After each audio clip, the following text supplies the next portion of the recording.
It was a really good ranging conversation. We're talking about the quality of life, how people live.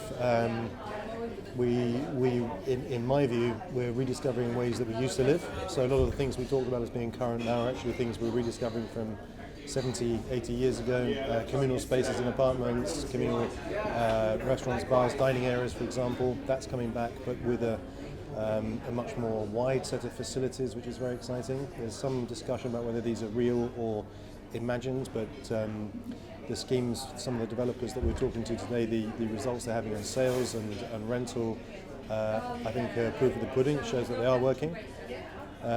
We talked about very basic things, again going back to the old days, height of spaces, height of living spaces. Some people are building how we might have built to space standards 100 years ago. So much higher rooms, which gives you a different perception of quality of life. We're talking about what's important to people, how they live. You know, the bathroom doesn't need to be big, but it's got to work very, very well and have a sense of luxury. Kitchens don't need to be big, they've got to have all the basic things that you need. We talked about how a lot of people aren't using full kitchens anymore, they don't cook, so what do they need? A microwave and a coffee machine, that's probably enough.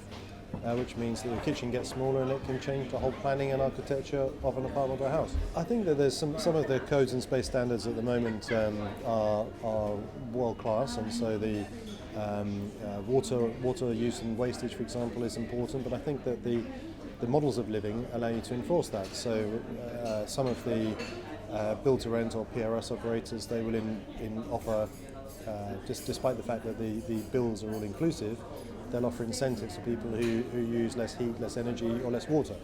So there's a way of controlling it through management, not just through design. And I think in terms of design, a lot of the standards are established at the moment at a very high level. Things you touch and feel normally, if they're in a kitchen or in a bathroom, those are the things that you use multiple times per day. And it's a very immediate and easy way to convey quality and care. If you skimp on the quality of a tap, for example, it's going to feel lightweight, hollow. It's immediately communicating inauthentic feel, cheapness, and so on. The stone or composite materials which are being used for kitchens, for example, that's another way that another expectation of people. It doesn't have to be natural stone, but it's got to feel like it, and it's got to be cold to the touch.